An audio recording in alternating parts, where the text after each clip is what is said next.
కాంగ్రెస్ ప్రభుత్వం ఎన్నికల మేనిఫెస్టోలో ఇచ్చినటువంటి హామీలను అమలు చేయకపోవడంతో ఆటో డ్రైవర్ల పరిస్థితి ఆందోళనకరంగా మారిందని బుగులోని వెంకటేశ్వర స్వామి ఆటో యూనియన్ అధ్యక్షులు సంతోష్ అన్నారు.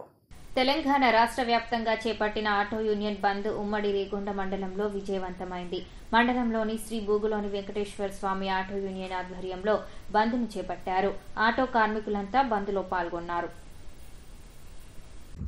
ఈరోజు ఊరుకొత్తపల్లి మండలంలో ఆటో యూనియన్ ఊళ్ళోని జాతర ఆటో యూనియన్ వాళ్ళం ఇలా మేము చేయవలసిన సమ్మె ఏమి అనగా మాకు గవర్నమెంట్ అనే బాబతి కొన్ని స్కీములు ప్రకటించింది ఎలక్షన్ల ముందు.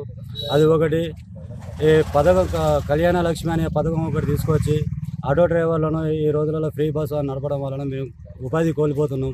మళ్ళీ అందులో ఒకటి ఈ డ్రైవర్లు మాకు ఏమయ్యాయంటే ఇప్పుడు ఉన్నటువంటి ర్యాపిడ్స్ కానీ మన ఇది ఓలా కానీ ఊబర్ కానీ ఇలాంటివి ఉండడం వలన మాకు ఉపాధి అనేది కోల్పోవడం జరుగుతుంది. దీని వలన మళ్ళీ దీనికి తోడుగా ప్రైవేట్ వెహికల్స్ అయిన వాటి టూ వీలర్లో కూడా దీనికి ఓలా లాంటివి లింక్ ఇచ్చి ఇలాంటివి మాకు చేయడం వలన కొంచెం ఉపాధి కోల్పోవడం జరుగుతుంది. కాబట్టి మాకు ఏదో రకంగా గవర్నమెంట్ నుంచి సాయం ఇస్తామన్న బాపతి సంవత్సరానికి 15,000 రూపాయలు ఇస్తామని చెప్పేసి లోపల అంతకుముందు ఆ 15,000 రూపాయలు కూడా ఇంతవరకు మాట లేదు, ముచ్చట లేదు.